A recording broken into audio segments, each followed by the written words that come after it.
At this point, it is important to point out that it is not trivial by any means to find the roots of the shooting function, nor is a solution guaranteed. You have to have a really good initial guess, and you have to be very careful about your setup, and you have to do a lot of numerical iteration in order to get to a solution in this fashion. It turns out that we can actually help ourselves along by considering other types of optimality. And in particular, we can think about energy optimal as well as mass or fuel optimal trajectories. We can write a single cost function that allows us to span the full range of fully mass optimal to fully energy optimal trajectories. We do so by scaling our original fuel optimal cost function by a new positive constant lambda naught and modifying the integrand to be u minus epsilon u times the quantity 1 minus u. Epsilon is the knob that toggles between mass and energy optimality. In the case where epsilon is 0, this second term goes away, and we are still, again, integrating just over a scalar value of u, as we did in the fuel mass optimum case. If epsilon is set to 1, then we instead have u minus u, so the scalar term goes away, and then we are integrating over a u squared term, which is an energy-like term. The Hamiltonian in this case remains almost exactly the same as in the fuel optimal case, save for the modification of the Lagrangian part. The thrust direction is again exactly negative the direction of the velocity costate. And we again allow our thrust magnitude, the u value, to be either 0, full off, 1, full on, or some value in between. But in this case, we are parameterizing it with a new definition of rho, which is sometimes called the switching function, such that we have no thrust when rho is greater than positive epsilon, we have full thrust when rho is less than negative epsilon, and we have some throttled value for thrust when rho is between positive and negative epsilon. The switching function in this case is defined as 1 minus the specific impulse of our system times g naught times the magnitude of the velocity costates, scaled by this new lambda naught value, the current mass, and minus the mass costate scaled by lambda naught. So lambda naught is acting as another Lagrange multiplier, which means that ideally we would like to add it to our costate vector. One of the ways that we can do that is by redefining the costate vector as its original value, lambda, divided by the norm of its initial value, lambda evaluated at t naught. This means that we have another constraint to add to our shooting function, which is the same as it was previously, but now also has the norm of lambda at the initial time t naught having to equal 1. As it turns out, in practical applications, it is significantly easier to find solutions for the energy optimal system. Then you can step down this epsilon value gradually using those solutions as initial guesses and potentially finally get to a mass optimal trajectory. Although again, it is not guaranteed that you'll get there. We can take a look at a practical implementation of all of this using results from a paper by Jiang et al. From 2012. This is optimization of a low thrust trajectory from Earth to Venus. You will notice that the thrust magnitudes here are all below 1/3 of a Newton, and 0.33 newtons is assumed to be the maximum possible thrust of the particular system being analyzed here. We see here trajectories being varied between energy optimality, epsilon 1, and fuel optimality or mass optimality, epsilon equal to 0. In the case of energy optimality, we get these very smooth, gradually varying, but always engine turned on trajectories. As we start decreasing the value of epsilon, marching towards the fuel optimal solution, we see these trajectories become more and more peaked until we are actually spending quite a bit of our time with the engines completely turned off. In the limit where epsilon is 0, we have what is known as a bang-bang solution. That is, our control is either fully on or fully off.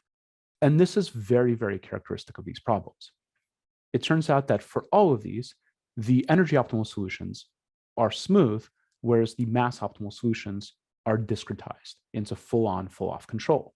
And this gives a hint as to why it is so hard to directly find the mass optimal solutions, because this kind of discontinuity does not play well with our standard methods for solving these things.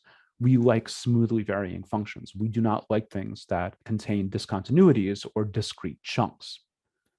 This paper is very much worth taking a close look at because one of the great things that the authors did is to lay out exactly how many solutions they are able to find using various initializations. One of the shocking things is that for the epsilon equals 0 case, if you start with a random guess, you will have 0 converged solutions. Literally 1,000 out of the 1,000 trials they performed, just randomly guessing at what the costates and states should be, resulted in failure. Using random guesses, the epsilon equals 1 case actually didn't fare that much better, but did have some converged solutions, with only 766 out of 1,000 trials failing.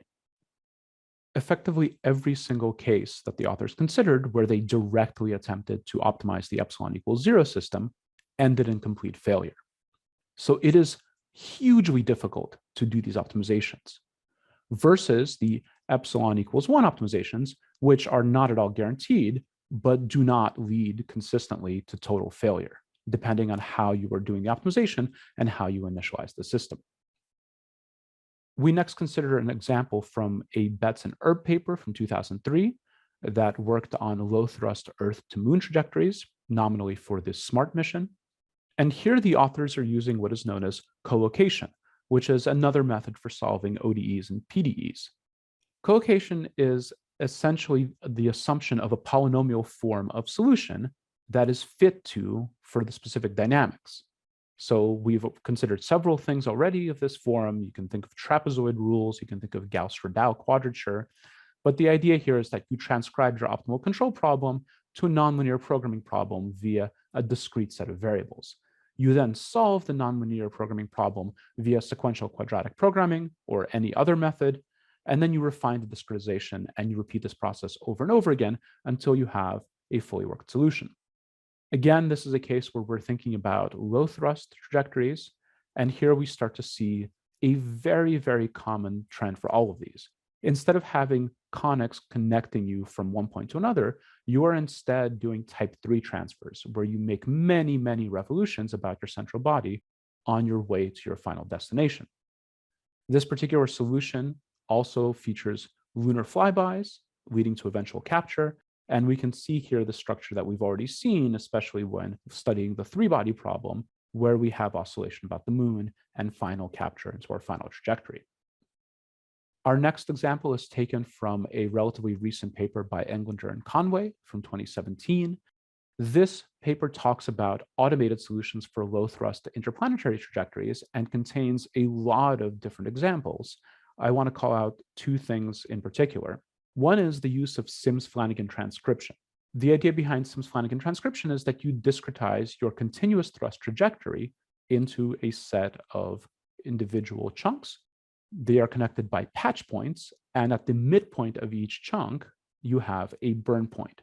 And so you are effectively approximating this continuous thrust trajectory as a series of impulses at the halfway marks of each of your discretized chunks. You solve this version of the problem, then you refine your discretization, and you continue iterating until it matches a fully continuous integration of thrust. This, along with a number of other tools, was then used in this paper in order to show an optimization of the Bepi-Colombo trajectory, Bepi-Colombo being the currently ongoing mission to Mercury. Getting something into a stable orbit around Mercury is inherently difficult because the sun is right there. And so you are operating in a very, very small sphere of influence with very, very large disruptive forces.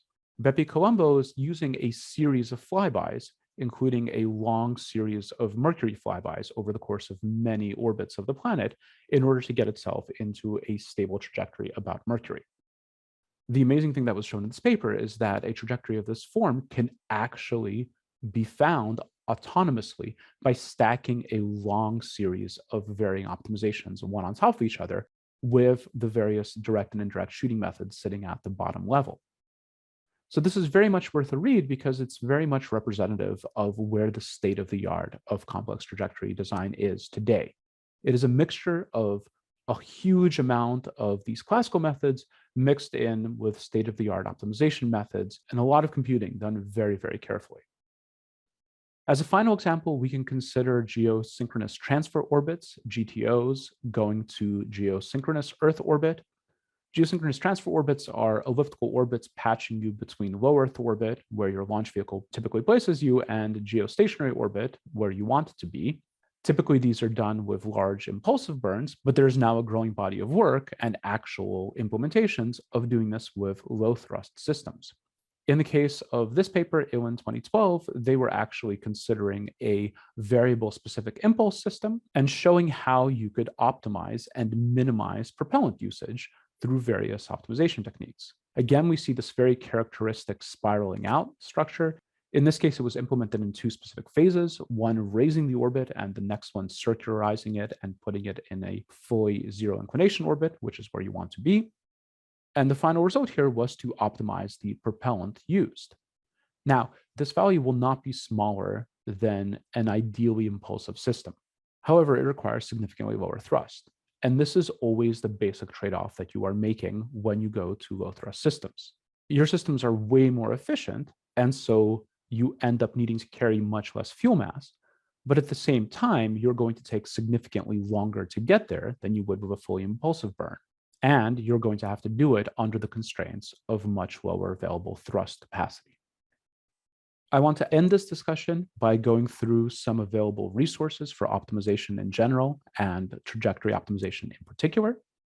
Practically every single high-level language that is in use today for trajectory optimization will have an optimization suite of its own.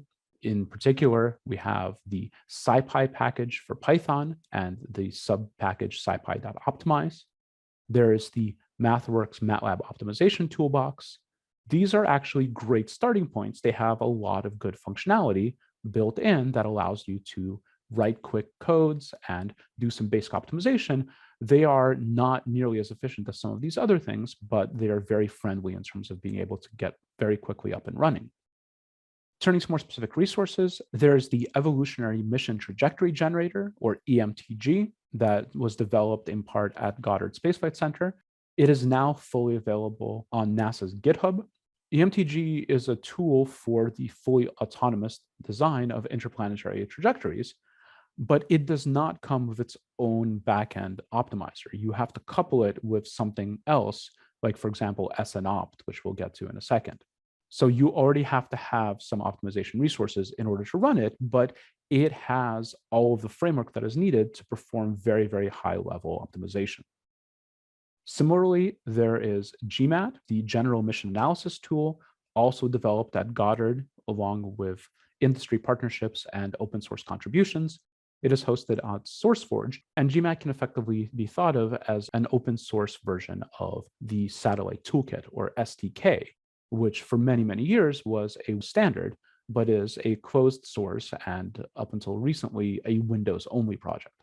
Again, GMAT does not have a lot of heavy optimization software of its own under the hood, but it has hooks that allow it to talk directly to both MATLAB and Python, which means that you can use anything else that you want as long as you can pipe them through one of those two languages, which applies to pretty much everything on this page.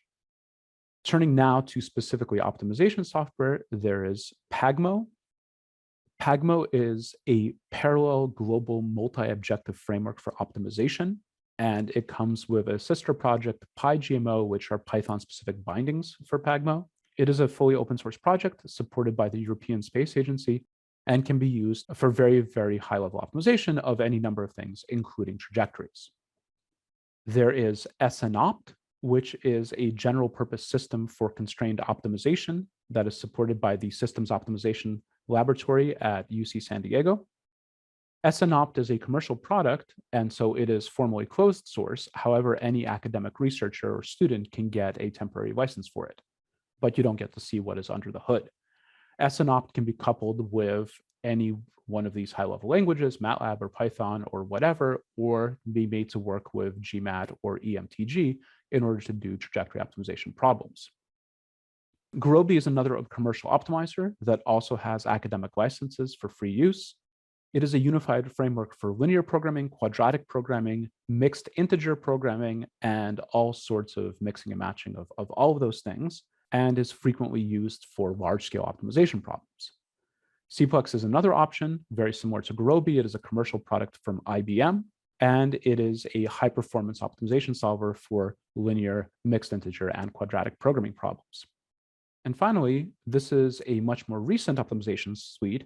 This is OR tools from Google. And OR tool mixes all of these types of programming along with something called constraint programming, which is a different optimization paradigm that can be applied to routing problems and task assignment problems, and therefore can also be brought to bear on trajectory optimization. OR tools, like many of these other things, also provides a common interface that allows you to structure your optimization problem using a single descriptive language and then call many different backend solvers. So you can run OR tools with Cplex, with Gurobi, and with other things as well. This is by no means an exhaustive list. There are countless other projects out there, both closed and open source, both currently supported and not supported. So there's an enormous wealth of resources out there for you to discover. What I want to leave you with is that none of this is trivial, and none of it is going to be even remotely feasible if you do not start your numerical exploration with a firm grounding of the basic physics. You have to start with all of the basic approximation methods and all of the basic models that we have been talking about this whole time. Only when you have an initial handle on something that looks kind of like what your final trajectory is actually going to look like, is it worthwhile to start going down the numerical optimization route.